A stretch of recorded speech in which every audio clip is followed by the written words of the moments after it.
Shalom semuanya, Empower Woman Ministry. Welcome ke ibadah Empower Woman Ministry dan ya, seperti tadi kita sudah bernyanyi, memuji, memperingati kenaikan Kristus. Saya bisa melihat sukacita di tempat ini. Coba saya lihat wajahnya saudara.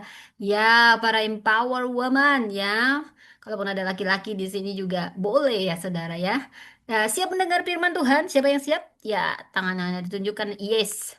Ya, ada ribuan di sini, saudara. Puji Tuhan. Ada ribuan. Baik, saudara yang terkasih. Sebelum kita dengar firman Tuhan, mari kita bersatu dalam doa. Bapak Surgawi, terima kasih untuk sore hari ini. Eh, Pagi hari ini. Kami berkumpul di tempat ini, merayakan ibadah kenaikan Kristus. Tuhan, penuhi hamba-Mu yang sebentar lagi akan menyampaikan kebenaran firman-Mu. Hanya kebenaran firman-Mu yang diberitakan, nama-Mu yang ditinggikan, nama-Mu yang diagungkan.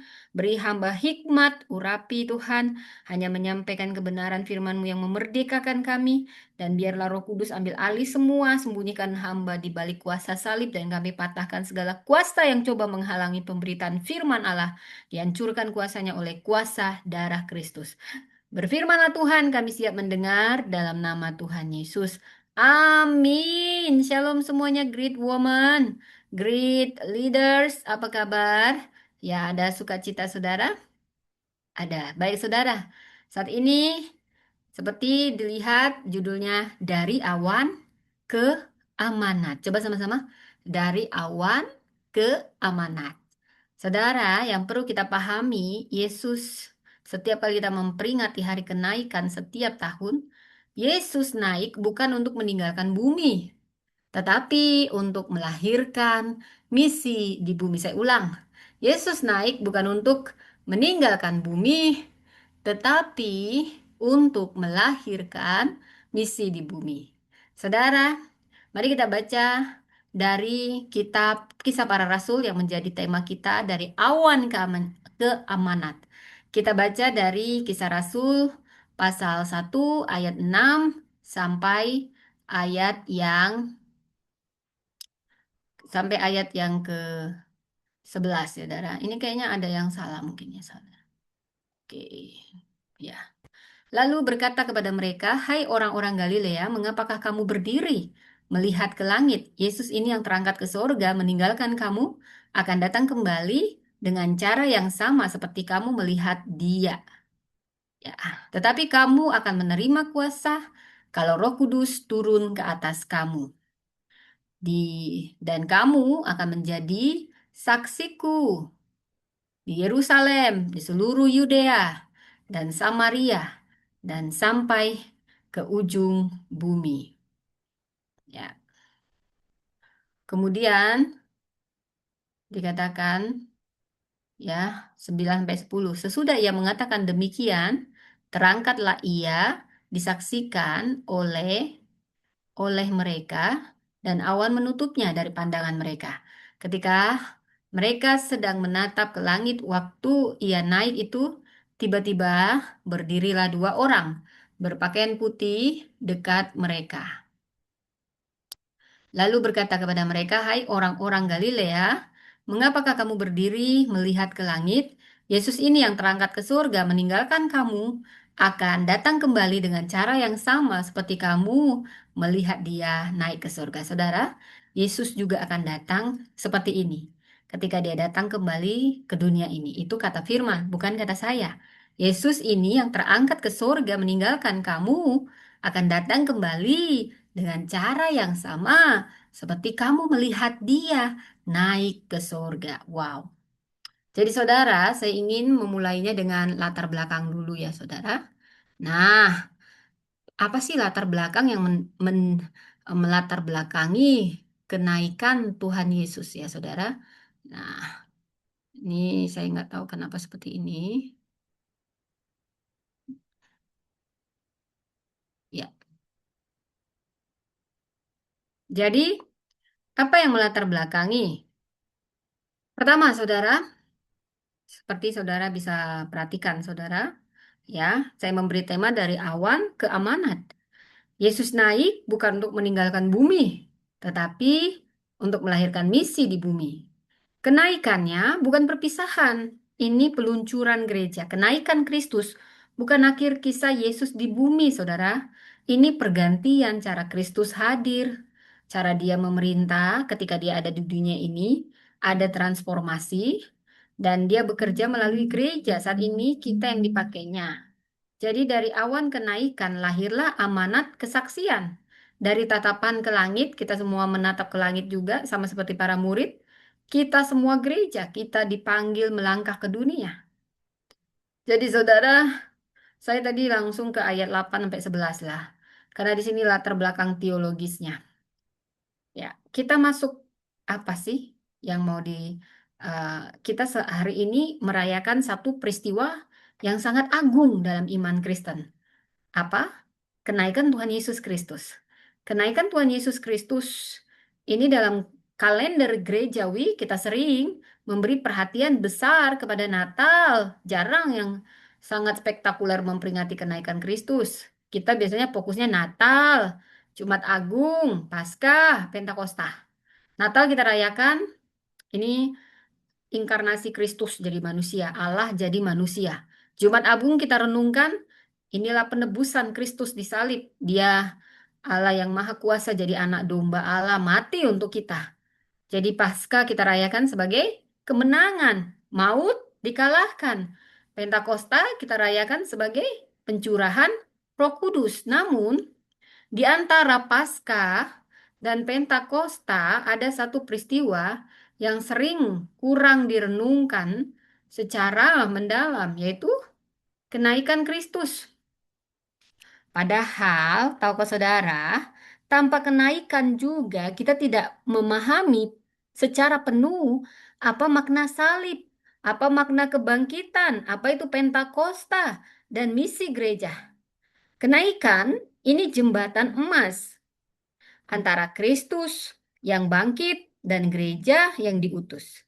Kenaikan adalah peristiwa ketika Kristus yang telah menang masuk ke dalam kemuliaan Bapa, duduk di sebelah kanan Allah, dan dari sana mengutus Roh Kudus serta menggerakkan gerejanya di bumi.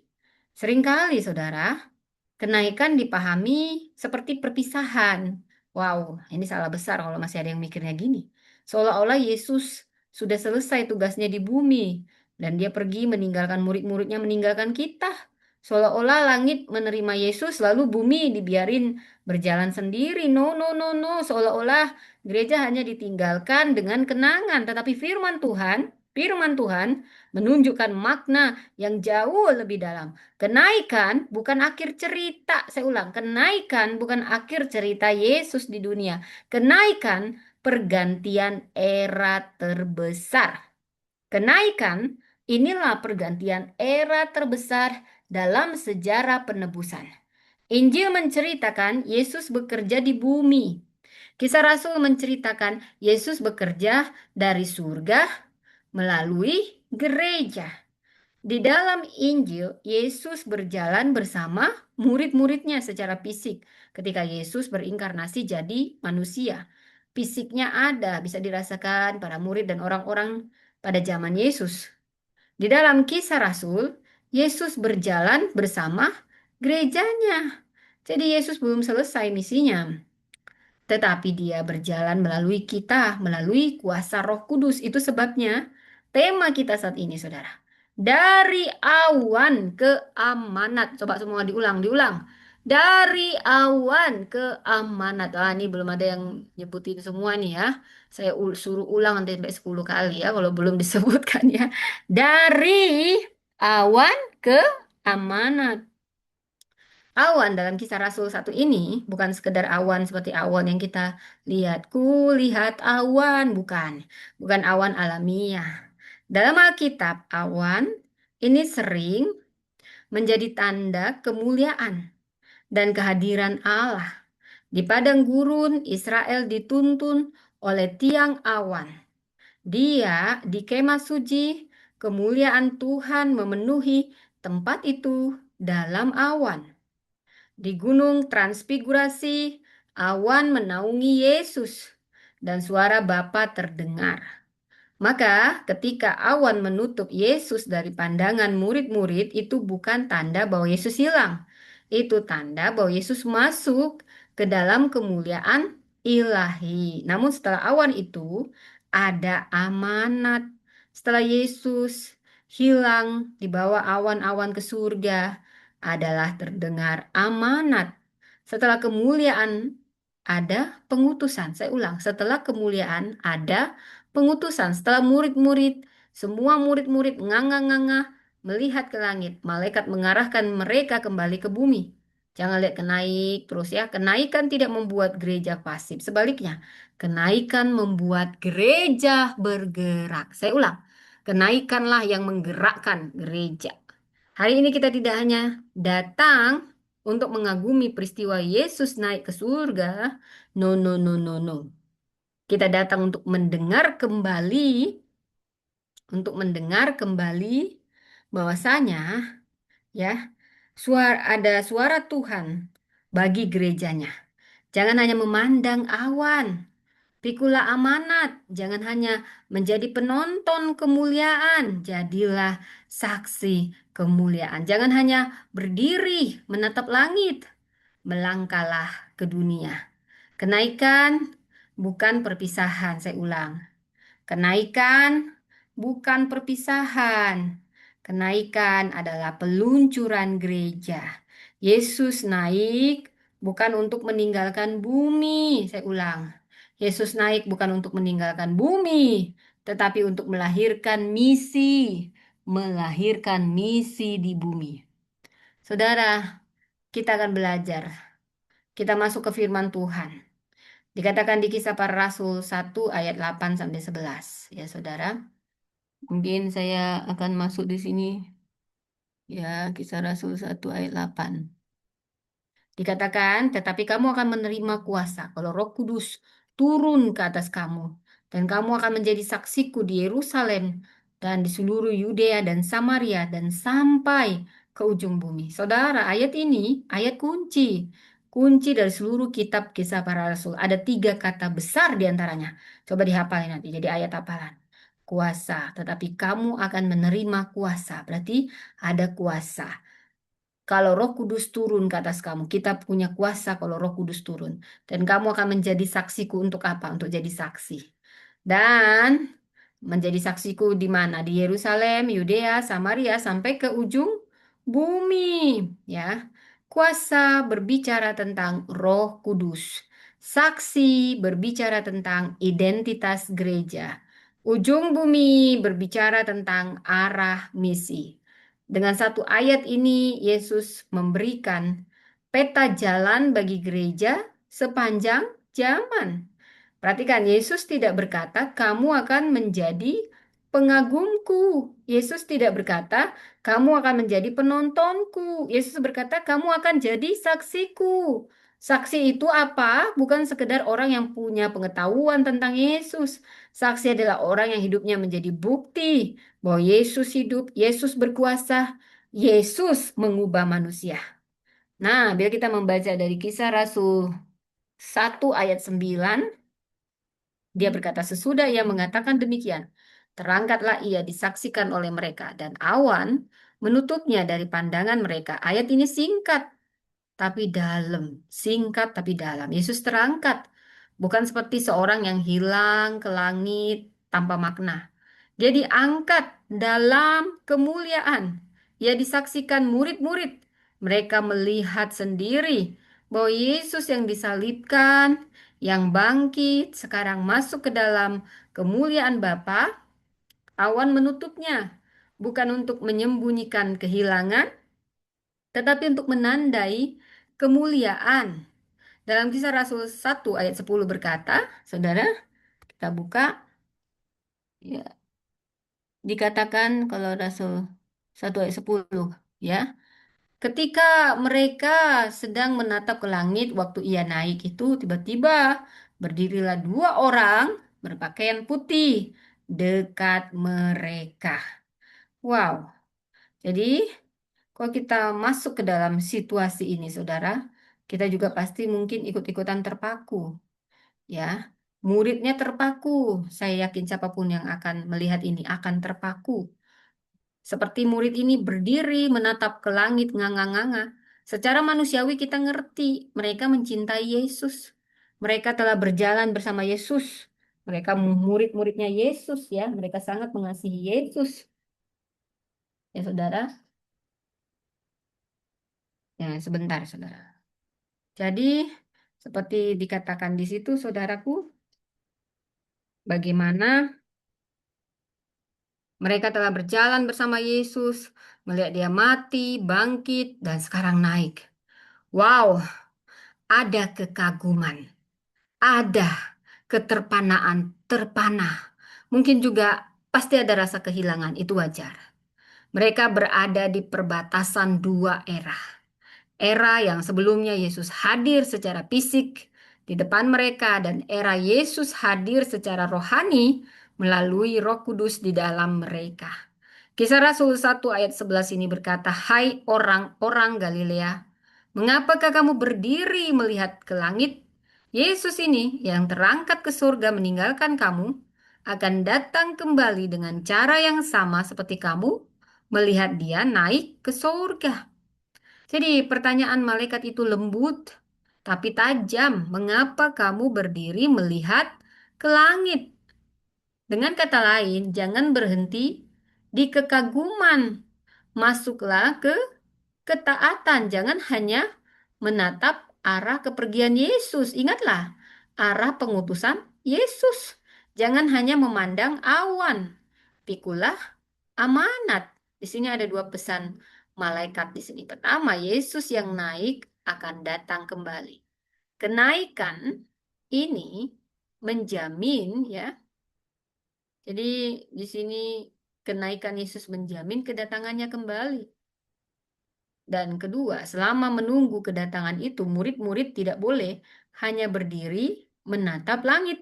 Mereka harus kembali ke Yerusalem. Jadi apa? Menantikan apa? Menantikan Roh Kudus untuk menjadi saksi. Karena hanya dengan kuasa Roh Kudus kita menerima kuasa untuk jadi saksi. Disinilah kehidupan gereja ditempatkan. Gereja hidup di antara dua awan, awan kenaikan dan awan kedatangan kembali. Awan pertama berkata, "Raja telah naik." Awan kedua berkata, "Raja akan datang kembali." Di antara dua awan itu hanya ada satu panggilan menjadi saksi, saudara. Nah, lalu di situ tadi kita sudah baca, saudara. Jadi yang mau saya paparkan di sini, sebelum kita masuk ke tiga pesan utama dari firman Tuhan hari ini, kita perlu melihat latar belakangnya. Tadi sudah dipaparkan garis besarnya. Jadi latar belakang teologis dari perikop ini, saya bawa Anda lebih dalam. Tahukah Anda, kisah para rasul dimulai dengan penjelasan bahwa selama 40 hari setelah kebangkitan, saudara, Yesus menampakkan diri. Jadi setelah 40 hari, Yesus menampakkan diri, saudara ya. Jadi, ini kita senggol. Dia menampakkan diri. Jadi kalau masih ada yang ngaku-ngaku bilang Yesus bukan Yesus yang disalib tapi Yudas itu on banget. Karena kalau bukan Yesus yang disalib jadi siapa yang bangkit itu ke 40 hari lagi dia menampakkan diri ya. Jadi dia berbicara tentang kerajaan Allah. 40 hari bukan waktu yang singkat. Ini masa pemuritan terakhir, masa transisi, masa Yesus menyiapkan gereja untuk hidup tanpa kehadiran fisiknya, tetapi dengan kehadiran Roh Kudus. Ini menarik sekali. Jadi topik utama pengajaran Yesus selama 40 hari adalah kerajaan Allah. Bukan strategi organisasi, bukan struktur gereja, bukan teknik komunikasi, bukan metode pelayanan. Semua hal itu ada tempatnya, tetapi Yesus memusatkan murid pada satu hal, kerajaan Allah. Namun setelah 40 hari mendengar pengajaran tentang kerajaan Allah, murid-murid masih bertanya, "Tuhan, maukah Engkau pada masa ini memulihkan kerajaan bagi Israel?" Ini pertanyaan jujur, sangat manusiawi. Mereka tidak salah mengharapkan pemulihan. Mereka tidak salah percaya bahwa Allah akan memulihkan. Tetapi mereka masih salah membayangkan bentuk dan waktu pemulihan itu. Mereka masih berpikir kerajaan politik. Mereka masih berpikir kemenangan nasional. Mereka masih berpikir Mesias lokal. Mereka membayangkan Yesus akan memulihkan Israel, mengalahkan Romawi, dan mengembalikan kejayaan nasional bangsa mereka. Dengan kata lain, mereka masih berpikir lokal. Sementara Tuhan sedang mempersiapkan global. Mereka masih berpikir nasional. Sementara Tuhan sedang mempersiapkan kosmik. Mereka masih berpikir tentang tahta duniawi. Sementara Yesus sedang berbicara tentang kerajaan Allah yang menjangkau bangsa-bangsa. Yesus tidak memarahi mereka, tidak. Yesus tidak mempermalukan mereka. Yesus tidak berkata, "Mengapa selama 40 hari kamu belum ngerti juga?" Tidak. Yesus mengarahkan mereka. Ini yang sangat indah yang saya lihat di sini. Yesus mengarahkan. Tuhan sering tidak menghancurkan pertanyaan kita. Justru dia sedang memperluas perspektif kita. Tuhan sering tidak langsung menghapus harapan kita. Dia menyucikan dan membesarkannya. Murid bertanya tentang Israel. Yesus menjawab tentang ujung bumi. Murid bertanya tentang kuasa. Yesus menjawab tentang kuasa Roh Kudus. Murid bertanya tentang pemulihan kerajaan. Yesus menjawab tentang kesaksian gereja. Di sini terjadi perubahan perspektif yang sangat radikal dari kerajaan politik menjadi kerajaan Allah yang kosmik, dari kemenangan nasional menjadi misi global, dari Mesias lokal menjadi Kristus yang memerintah atas segala bangsa. Ini sangat relevan bagi kita. Seringkali doa kita masih seperti doa murid-murid. Tuhan, pulihkan hidupku, pulihkan keluargaku, pulihkan pekerjaanku, pulihkan keadaanku. Semua doa itu sah. Tuhan peduli dengan kehidupan pribadi kita. Tetapi, camkan ini. Kadang Tuhan ingin membawa kita lebih jauh. Dia ingin bawa kita lebih dalam, lebih jauh lagi, lebih dalam lagi. Tuhan mau membawa kita. Itu aku buat-buat lagunya ya. Aku bukan hanya ingin memulihkan hidupmu, itu kata Tuhan. Aku ingin memakai hidupmu untuk membawa pemulihan, bukan dipulihkan, tetapi memulihkan bagi orang lain. Tapi tentunya dipulihkan untuk memulihkan. Kenaikan ini titik balik sejarah penebusan. Inilah titik balik sejarah penebusan. Satu kalimat sederhana merangkum semuanya. Yesus naik, gereja bergerak. Yesus naik, gereja bergerak. Nah, kalau bisa buat lagu, saya buat lagu kayak gitu. Yesus naik, gereja bergerak. Selama Injil, murid ngikut Yesus saja, bergantung. Tapi setelah kenaikan, gereja yang diutus menjadi tubuh Kristus di dunia. Selama Injil, Yesus berjalan dari desa ke desa. Setelah kenaikan, Injil berjalan dari Yerusalem sampai ke ujung bumi, jadi lebih besar, lebih global. Jadi selama Injil, misi terpusat pada satu pribadi. Tapi setelah kenaikan, misi diperluas melalui seluruh tubuh Kristus. Jadi ada pertanyaan penting saat ini buat kita semua. Jawaban yang ini adalah jawaban Alkitab ya saudara. Apakah Yesus pergi? Benarkah Yesus pergi? Jawabannya tidak, tidak, tidak. Yesus tidak pergi. Dalam arti meninggalkan. Yesus mengubah cara hadirnya. Cara hadirnya yang berubah tapi dia tidak pernah tidak menyertai. Penyertaanmu sempurna. Itu dasarnya itu karena Yesus nggak pernah ninggalin. Penyertaanmu sempurna, rancanganmu pun dalam. Jadi kenaikan Yesus hanya terbatas tidak lagi pada fisiknya. Dia tidak pernah meninggalkan kita. Dia hanya mengubah cara hadirnya. Sebelum naik Yesus hadir fisik secara physically, setelah naik Yesus hadir secara rohani.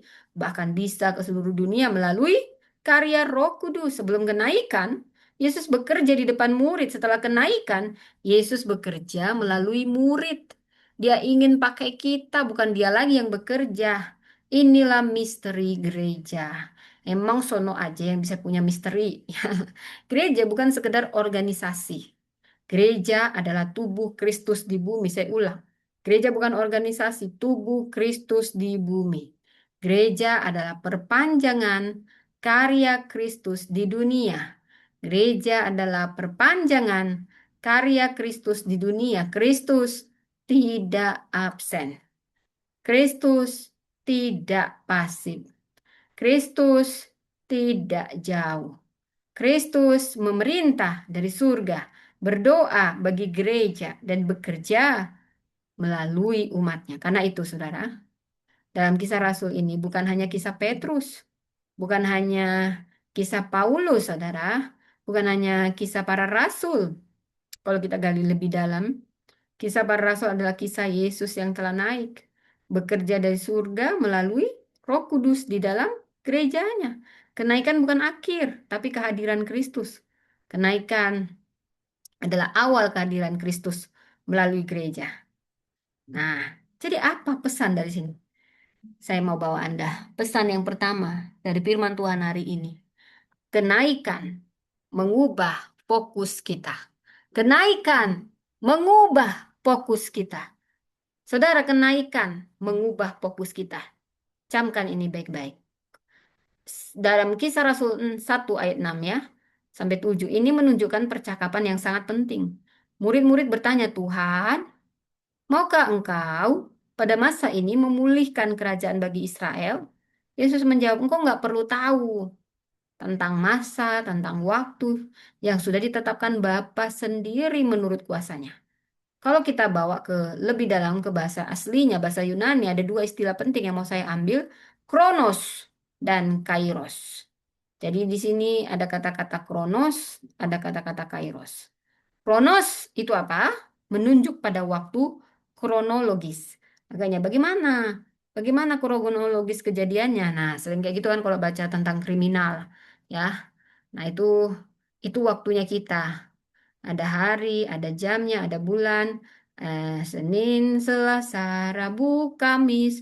Itu kronos, kronologi, tanggal, jam, urutan peristiwa. Nah, kalau Kairos apa? Kairos ini momentum ilahi. Ini Kairosnya itu momentum ilahi, waktu Tuhan, waktu Allah, kesempatan Allah, musim Allah, waktu Tuhan. Bukan, pasti yang terbaik. Yesus juga memakai kata exousia. Nah, kita gali ini yang maknanya otoritas. Artinya, waktu dan musim sejarah berada di dalam otoritas Bapa. Dengan jawaban ini, Yesus bukan menolak kerajaan Allah. Tapi Yesus bukan juga berkata, dia bahwa pemulihan itu tidak penting. Yesus sedang menempatkan fokus. Fokus murid pada tempat yang benar. Waktu berada dalam tangan Bapa. Tugas berada di tangan gereja. Kedaulatan Allah tidak membatalkan ketaatan manusia. Justru karena Allah berdaulat, gereja berani melangkah. Murid bertanya tentang kalender. Yesus menjawab, tenang, kau tanya kalender. Aku cuma mau kau taat, ketaatan. Murid bertanya, kapan Tuhan bertindak? Dijawab sama Yesus. Kamu juga yang sedang nanya sekarang, kapan Tuhan bertindak? Kapan, kapan? Ini jawaban Yesus ya. Ini sama. Dengarkan ini baik-baik. Yesus menjawab, kamu akan menerima kuasa dan menjadi saksi. Apa sih artinya? Yesus sedang mengalihkan fokus kita. Dia mengalihkan fokus muridnya dari spekulasi waktu kepada partisipasi misi. Inilah masalah rohani yang sering kita alami. Kita sering ingin tahu timeline-nya Tuhan, timeline-nya. Kapan pergumulan selesai, kapan sakit disembuhkan, kapan ekonomi membaik, kapan keluarga dipulihkan, kapan pintu dibuka, kapan masa sulit berakhir. Siapa yang punya pertanyaan itu? Saya juga pernah, saya mau jujur. Itu pertanyaan manusiawi. Sangat manusiawi. Tuhan bisa memahami. Tuhan tidak tersinggung dengan pertanyaan kita. Mazmur penuh dengan pertanyaan yang demikian, pertanyaan manusia kepada Allah. Berapa lama lagi Tuhan? Belum kamu juga, Daud udah melakukannya.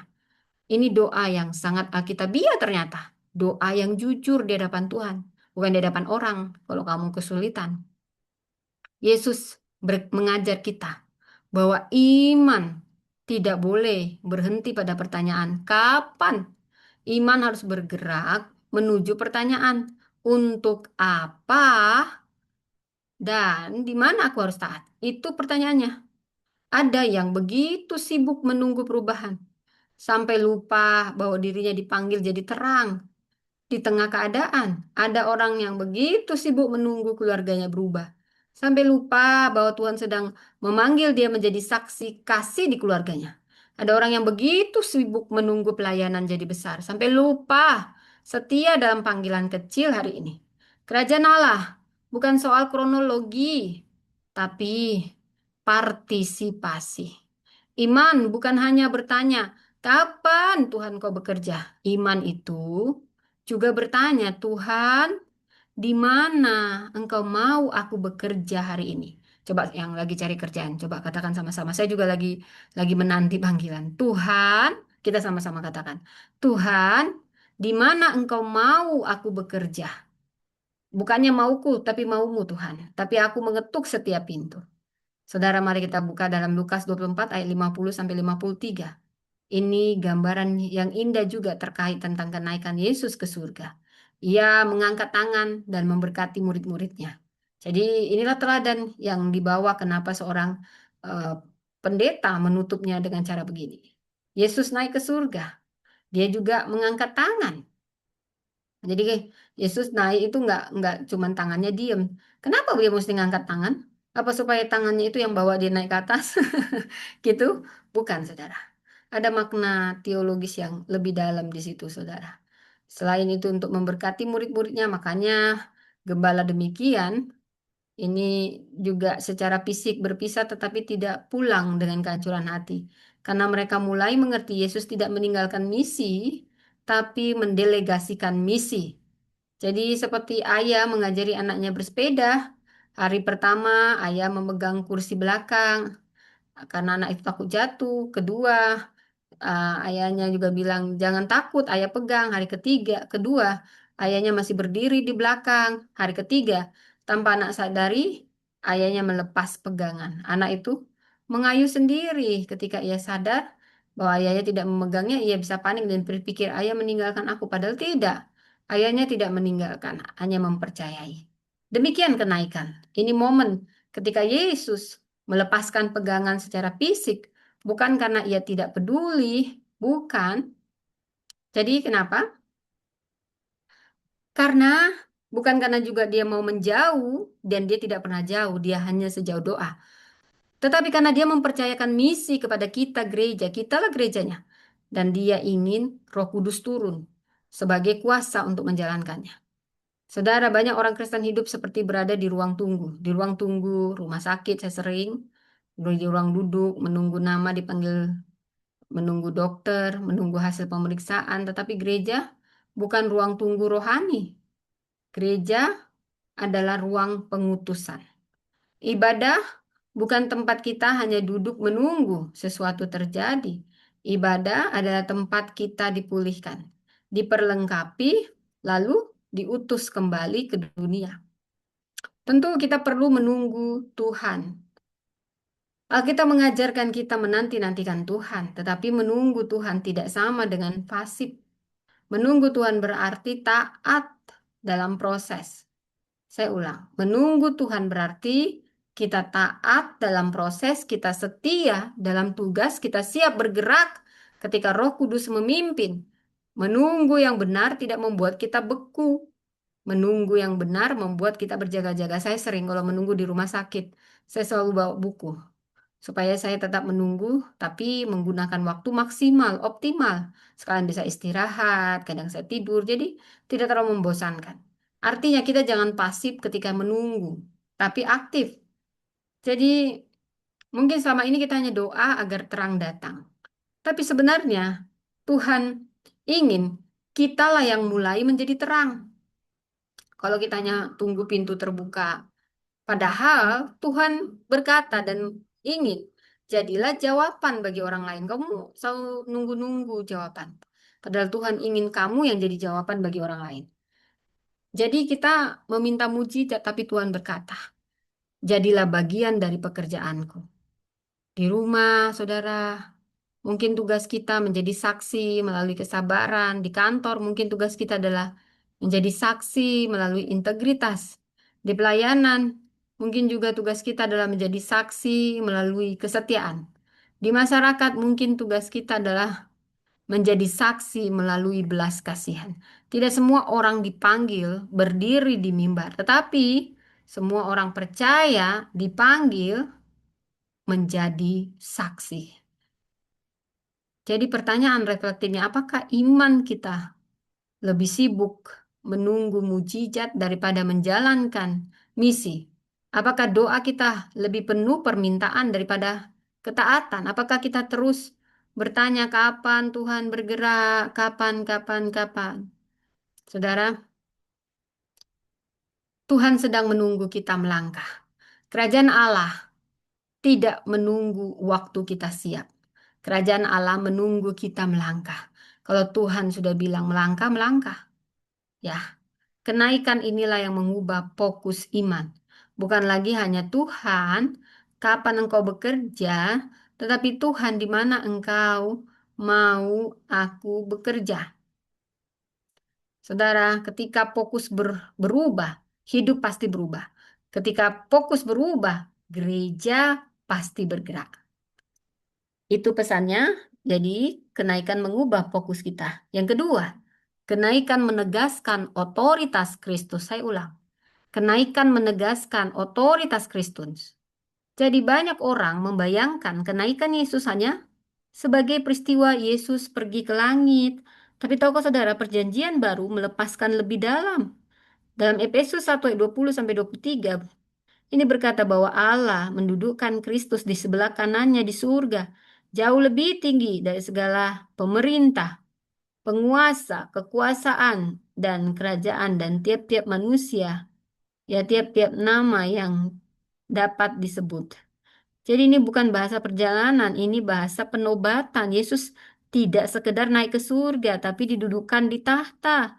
Kenaikannya adalah hari penobatannya. Sebagai raja dalam dunia kuno, saudara, duduk di sebelah kanan itu berarti mendapat posisi kehormatan, kuasa, dan otoritas. Dalam Mazmur 110 ayat 1 berkata, duduklah di sebelah kananku sampai kubuat musuh-musuhmu menjadi tumpuan kakimu. Daniel 7 ayat 13 sampai 14. Ini menggambarkan anak manusia menerima kekuasaan, kemuliaan, dan kerajaan yang tidak akan lenyap. Ya, ketika Yesus naik, ia bukan masuk ke ruang istirahat, dia masuk ke ruang pemerintahan. Yesus yang dahulu ditolak manusia, dimuliakan Bapa surgawi. Yesus yang ketika berinkarnasi berdiri di hadapan Pilatus, sekarang duduk di atas segala penguasa. Yesus yang dahulu dipaku di salib, sekarang memegang sejarah. Yesus yang dahulu memakai mahkota duri, sekarang menerima mahkota kemuliaan. Salib adalah medan perang. Kenaikan adalah upacara kemenangan. Salib adalah tempat Yesus mengalahkan dosa, mengalahkan maut, dan kuasa gelap. Kenaikan adalah tempat kemenangan. Dan itu diumumkan di hadapan surga dan bumi. Bayangkan, saudara. Jenderal pulang dari perang, di tubuhnya masih ada bekas luka, bekas pertempuran belum hilang, tetapi ia masuk ke kota, rakyat menyambutnya, bendera kemenangan dikibarkan, mahkota kehormatan diberikan. Luka itu menjadi tanda kekekalan, luka itu tanda kemenangan. Demikian juga Yesus, luka di tangan dan lambungnya, bukan tanda bahwa dosa menang. Bukan, luka adalah bukti bahwa kasih telah menang, kasih yang menang. Kenaikan menyatakan yang disalibkan itu sekarang bertahta. Yang ditolak dunia itu sekarang memerintah dunia. Kalau kita baca dari Matius 28 ayat 18, saudara, dikatakan dengan jelas, kepadaku telah diberikan segala kuasa di sorga dan di bumi. Perhatikan, segala kuasa. Wow, segala kuasa, Bu, ya, di bumi dan di surga. Tiada tanding, tiada banding. Jadi, jadi ini bukan sebagian, mayoritas, bukan hampir semua, segala kuasa. Berarti tidak ada krisis, yes, di luar kendali Kristus. Tidak ada penguasa, yes, di luar pengawasan Kristus. Tidak ada masa depan, yes, di luar otoritas Kristus. Ini bukan artinya dunia tidak punya masalah. Bukan, ini bukan berarti orang percaya bebas dari penderitaan. Ini bukan berarti pelayanan selalu. Pelayanan itu nggak akan selalu mudah, saudara ya. Jadi tadi yang mau saya katakan, para rasul justru mengalami penjara. Di zaman para rasul ada aniaya jemaat mula-mula, ada penolakan manusia dan bahkan kematian yang mengenaskan. Tetapi mereka berani, kenapa? Karena mereka tahu siapa yang bertahta. Keberanian Kristen bukan lahir dari keadaan nyaman, tapi dari keyakinan bahwa Kristus memerintah. Ini penghiburan besar bagi gereja. Kita hidup di dunia yang mudah membuat hati takut. Ekonomi bisa berubah, berita bisa mengguncang, relasi bisa retak, tubuh bisa melemah, masa depan bisa terasa kabur. Tapi tahta surga tidak pernah kosong. Kristus memerintah. Iman Kristen bukan optimisme kosong. Saya ulang. Iman Kristen bukan optimisme kosong. Kita tidak berkata semua akan baik-baik. Semua baik bukan, karena kita menolak kenyataan. Semua akan baik-baik saja. Karena kita menolak kenyataan. Kita berkata Kristus tetap raja karena kita percaya pada tahta yang nyata. Jadi harapan Kristen bukan sekedar ya berakar pada keadaan yang stabil, tetapi pada Kristus yang bertahta. Karena itu, gereja tidak boleh hidup seperti yatim rohani. Kita bukan umat yang ditinggalkan. Kita umat dari raja yang memerintah. Wow! Kita bukan komunitas kecil yang kalah oleh dunia ini. No! Kita tubuh Kristus di bumi. Wow! Diutus oleh Raja Surga. Wow, wow, wow, wow banget. Jadi ada perbedaan besar antara bekerja untuk meraih kemenangan dan bekerja dari kemenangan. Jika kita bekerja untuk meraih kemenangan, kita lelah, kita takut, kita putus asa. Karena semua terasa bergantung pada kekuatan kita. Bedakan ini. Tapi jika kita bekerja, kita tahu bahwa kita telah menang, berarti kita bekerja dari kemenangan Kristus. Kita melayani dengan iman, kita tahu hasil akhir, sejarah sudah berada di tangan Raja. Jadi, jika Yesus memerintah, kita tidak hidup dalam ketakutan. Jika Yesus memerintah, kita tidak melayani dengan ragu. Jika Yesus memerintah, kita tidak berjalan tanpa harapan. Jika Yesus memerintah, maka setiap pelayanan kecil menjadi bagian dari kerajaan yang besar. Saudara, saat doamu belum dijawab, Yesus tetap raja. Saat keadaan kita belum berubah, ingat, Yesus tetap raja. Saat dunia ini semakin kacau 2026 ini banyak krisis keuangan.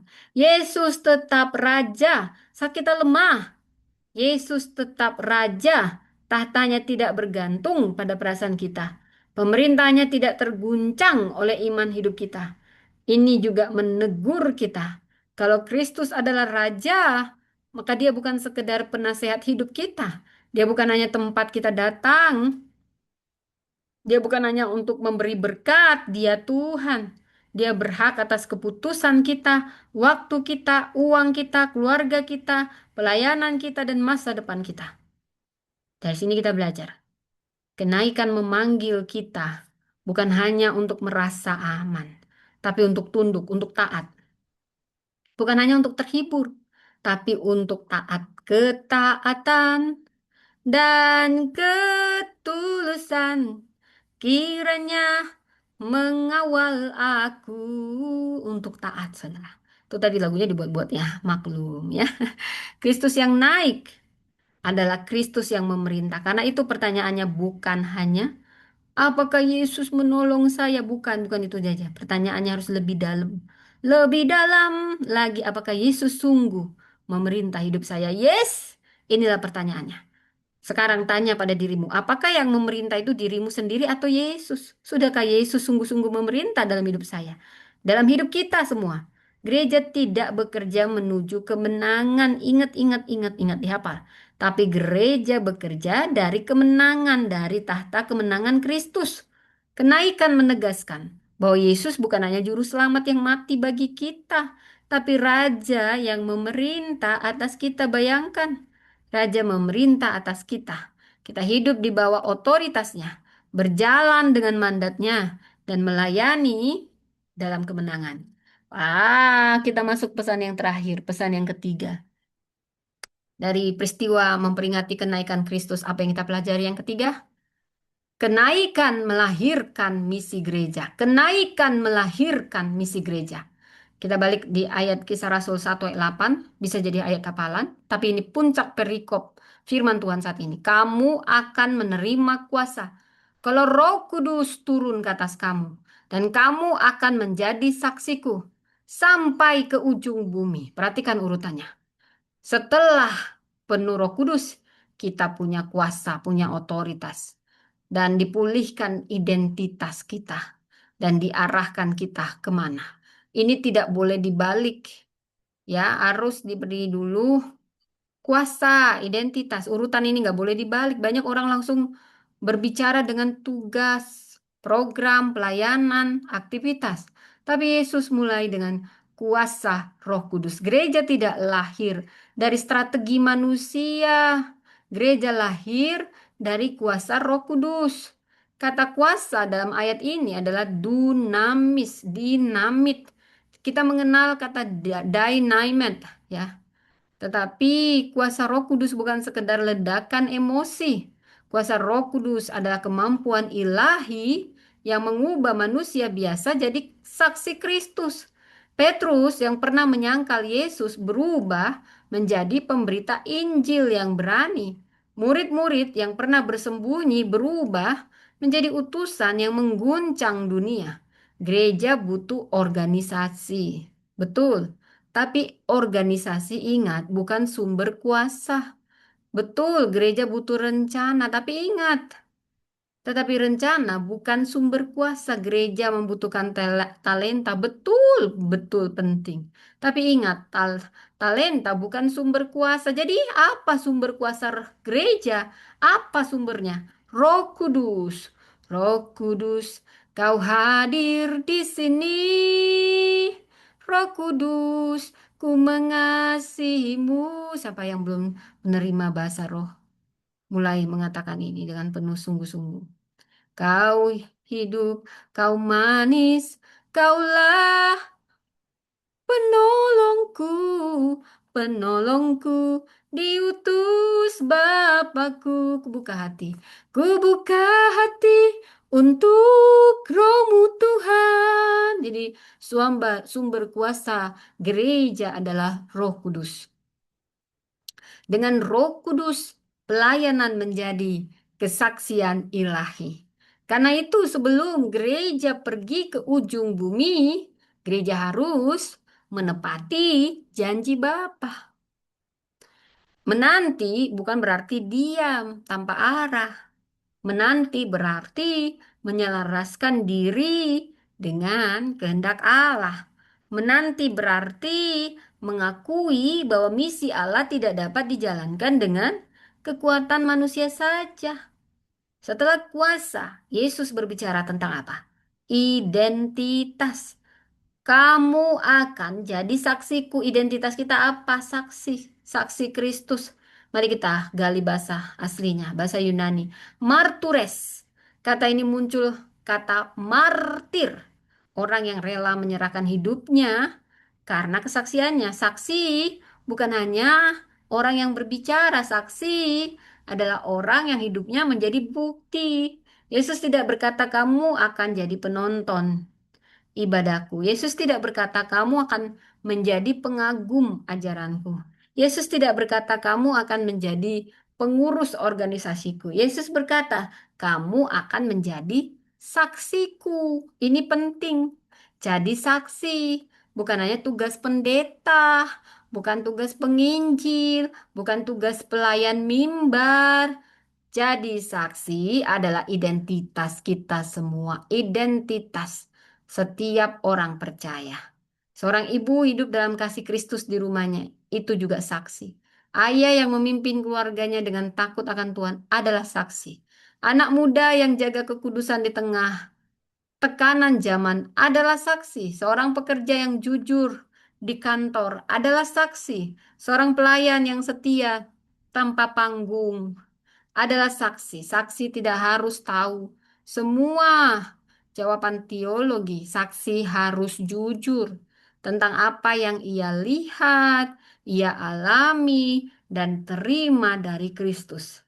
Dalam Yohanes 9, orang buta yang disembuhkan berkata, "Satu hal aku tahu, dahulu aku buta, sekarang aku melihat." Itu kesaksian, sederhana tetapi kuat, personal tetapi benar. Kesaksian yang sejati bukan hanya dari mulut, tapi dari hidup. Dunia sering tidak baca Alkitab, tetapi dunia baca hidup orang percaya. Dunia mungkin tidak datang ke gereja, tapi dunia melihat cara kita mengasihi, mengampuni, bekerja, bicara, merespon luka. Karena itu jadi saksi, berarti hidup jadi jendela kecil yang buat orang melihat Kristus lewat kita. Nah, perhatikan setelah kuasa dan identitas Yesus memberi arah. Yerusalem, seluruh Yudea, Samaria sampai ke ujung bumi. Ini bukan hanya peta geografis, ini peta ketaatan. Jadi Yerusalem tempat terdekat, Yudea lebih luas, Samaria wilayah yang berbeda, penuh luka sejarah, ujung bumi artinya bangsa-bangsa. Misi dimulai dari yang dekat dulu, lalu meluas ke kepada yang berbeda dan bergerak sampai yang jauh. Bagi kita hari ini Yerusalem adalah keluarga kita, Yudea, komunitas kita, Samaria, orang di sekitar kita yang mungkin berbeda, mungkin sulit kita kasihi. Ujung bumi artinya bangsa-bangsa, dunia digital, generasi muda, ini juga bicara orang yang belum kenal Kristus. Kadang kita ingin bersaksi sampai ujung bumi, tapi belum jadi saksi di rumah sendiri. Ya, muluk-muluk. Kadang kita ingin melayani banyak orang, tapi kita belum menghadirkan kasih kepada orang terdekat, muluk-muluk. Kisah Rasul 1 ayat 8 mengingatkan misi dimulai dari tempat kita berdiri saat ini. Dari rumahmu, dari meja makanmu, dari tempat kerjamu, dari lingkunganmu, dari percakapan sederhana, dari kesetiaan kecil. Tetapi misi tidak berhenti di tempat terdekat. Misi meluas ke Samaria. Tempat yang tidak nyaman, tempat perbedaan, tempat luka sejarah. Ini menantang kita, apakah kita hanya mengasihi orang yang mirip sama kita? Apakah kita hanya melayani orang yang mudah kita pahami? Kenaikan Kristus mengutus gereja. Dan ini menembus batas suku, batas kelas, bahasa, generasi, semua ditembus. Bahkan luka sosial. Kenaikan tidak membuat gereja menatap awan selamanya. Kenaikan membuat gereja turun dari bukit masuk ke kota, ke pasar, ke rumah-rumah, ke sekolah, ke kantor, ke jalanan, bahkan bangsa-bangsa. Seperti Ibrani 4 ayat 14 sampai 16. Ini memberi dimensi yang sangat menguatkan. Yesus imam besar agung melintasi semua langit. Artinya apa? Saat gereja bekerja di bumi, Yesus bekerja di surga. Saat kita bersaksi di bumi, Dia membela di surga. Saat kita lemah, Dia memberi rahmat. Saat kita gagal, Dia menjadi pengantara. Saat kita tidak tahu harus berkata apa, Roh Kudus akan menolong kita. Kasih tepuk tangan buat Tuhan. Misi gereja tidak pernah berjalan sendirian. Ingat itu. Kita bukan saksi yatim piatu, bukan. Kita bukan utusan tanpa raja, bukan. Kita bukan pelayan tanpa pembela, bukan. Kita bersaksi di bumi sementara Kristus bersapaat di surga. Kita melangkah dalam dunia sementara Kristus memerintah di tahta. Saudara, gereja itu seperti kedutaan. Kedutaan kerajaan surga di bumi. Seperti duta besar tinggal di negara asing, dia berbicara dalam konteks budaya setempat. Dia mungkin jauh dari tanah airnya, tapi dia membawa otoritas penuh dari negaranya. Itulah kita gerejanya. Kita ini mampir di dunia ini. Kita aslinya adalah orang-orang yang mendiami surga. Kita sementara di sini jadi duta besar surga. Kita mewakili kerajaan surga yang tidak terlihat. Kita bukan dari dunia ini, tapi kita diutus ke dalam dunia. Seperti duta besar, tidak membawa pesan pribadinya, dia membawa pesan rajanya. Kita juga gerejanya demikian, kita tidak dipanggil untuk mempromosikan diri, bukan, bukan, bukan. Kita dipanggil untuk menyatakan Kristus. Kita tidak membawa kerajaan pribadi, kita membawa kabar kerajaan Allah. Karena itu identitas kita berubah. Dari pengikut jadi saksi. Dari penonton jadi utusan. Haleluya, haleluya. Dari penunggu jadi pelaku. Jangan lagi nunggu-nunggu doang. Pelaku.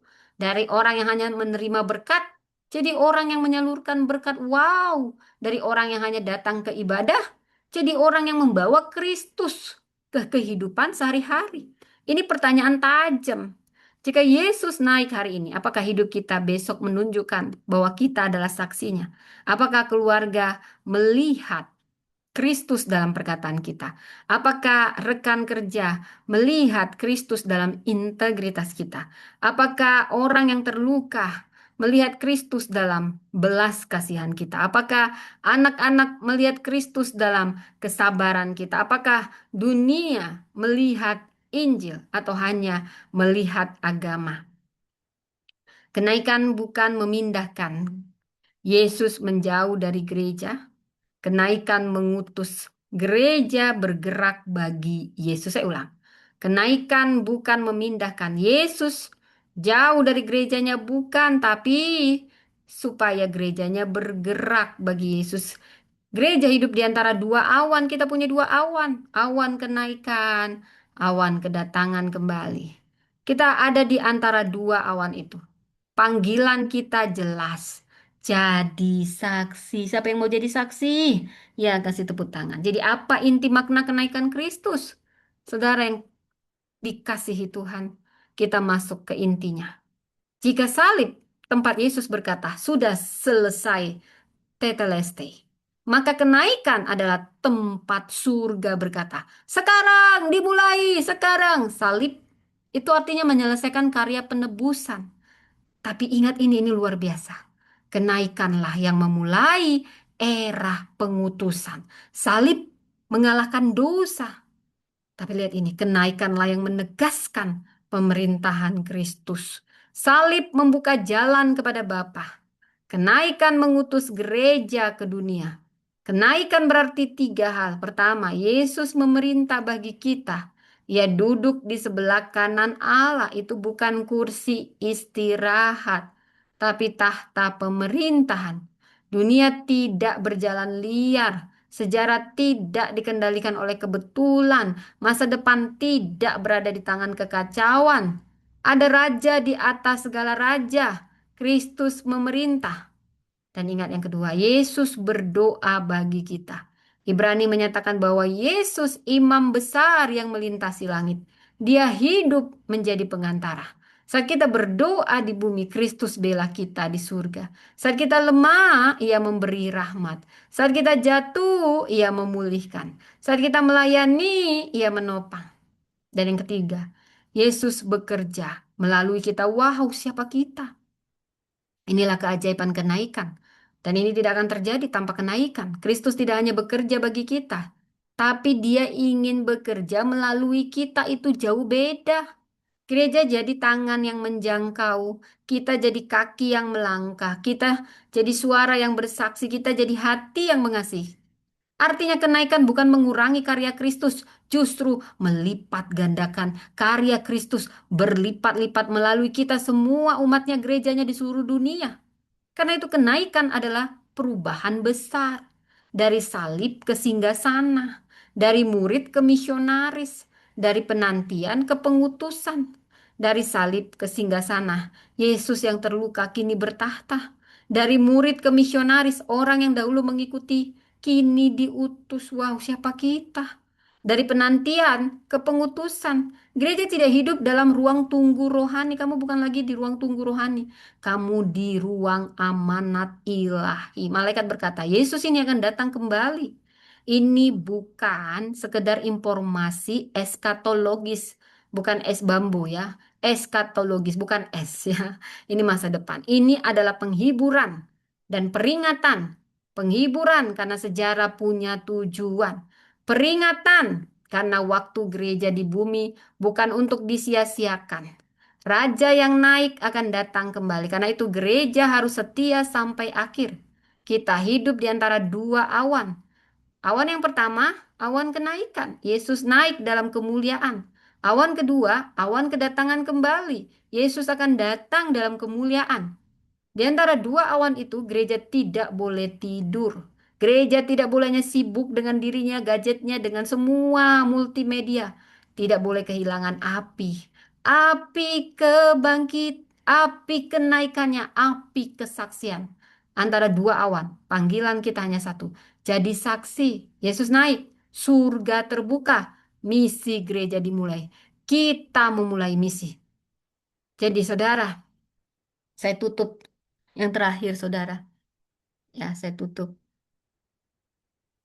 Hari ini kita merayakan Raja yang naik, tetapi Raja yang naik punya pesan. Yesus punya pesan bagi kita, sederhana. Jangan cuma natap ke langit, pergilah ke dunia, pergilah ke sekitarmu. Jangan berhenti hanya kagum dengan kenaikan, tapi masuklah lebih dalam ketaatan. Jangan hanya merayakan kemuliaan, tapi mari kita memikul amanat dari awan ke amanat. Jangan hanya bertanya, kapan Tuhan bekerja? Tanya Tuhan, kau mau aku bekerja hari ini di mana? Hari ini mungkin Tuhan sedang mengubah fokus kita dari menunggu waktu menjadi jalankan tugasmu. Dari meminta jadwal Tuhan menjadi taati panggilanmu. Hari ini mungkin Tuhan sedang meneguhkan iman kita. Tahta surga tidak kosong. Kristus memerintah, kita tidak hidup dari ketakutan. Kita tidak melayani dari kekalahan. Kita berdiri di bawah otoritas Raja yang menang. Hari ini mungkin Tuhan sedang mengutus kita kembali. Kemana? Ke keluarga kita, ke pekerjaan kita, ke pelayanan, ke komunitas, ke orang-orang yang terluka. Mereka yang belum kenal Kristus, ke dunia yang butuh kabar baik. Sekarang jujur pada dirimu, apakah hidupmu, hidup kita masih hanya natap awan, kagum, kagum, kagum, atau sudah memikul amanatnya? Atau kita hanya jadi penonton, penonton, penonton, atau kita sudah jadi saksinya? Atau kita hanya tunggu Tuhan kapan-kapan ubah keadaan, minta-minta. Atau kita bersedia dipakainya jadi bagian dari perubahan. Kenaikan Kristus berkata kepada kita, Yesus memerintah bagi kita. Dia juga berdoa dan bekerja melalui kita. Karena itu, kita semua gereja Tuhan bangkit, bangkit, bangkit. Serukan nama Yesus. Jangan hanya memandang ke langit. Pergi ke sekitarmu. Jadilah saksi. Mari kita berdoa. Bapa, terima kasih untuk firman-Mu yang indah. Kami memperingati hari kenaikan-Mu, Raja kami yang naik dan bertahta selamanya. Kami bersyukur karena Engkau tidak pernah meninggalkan kami. Kau memerintah bagi kami, berdoa bagi kami, dan bekerja melalui kami. Ubah fokus kami. Kami tidak mau hanya menjadi penunggu, tapi pelaksana tugas. Teguhkan iman kami bahwa Engkau Raja segala sesuatu yang berkuasa. Penuhi kami dengan kuasa Roh Kudus, karena supaya kami menjadi saksimu dimanapun, di rumah, pekerjaan, pelayanan, masyarakat, sampai Engkau mengutus kami ke ujung bumi. Jangan biarkan hanya menatap awan. Ajar kami memikul amanat. Dalam nama Tuhan Yesus, kami berdoa. Amin. Saudara, kenaikan bukan perpisahan, tapi peluncuran gereja. Kenaikan bukan berarti Yesus meninggalkan bumi, tetapi melahirkan misi di bumi. Kenaikan bukan akhir kehadirannya, tapi awal kehadirannya melalui kita gerejanya. Kerajaan Allah tidak menunggu kita siap, tapi menunggu kita taat melangkah. Gereja tidak bekerja menuju kemenangan, tapi dari kemenangan, kemenangan dari tahta Kristus. Kenaikan bukan memindahkan Yesus, bukan menjauh dari kita, tapi mengutus kita bergerak baginya. Saudara, di antara awan kenaikan dan awan kedatangan kembali, gereja hanya punya satu panggilan, jadilah saksi. Tuhan Yesus memberkati.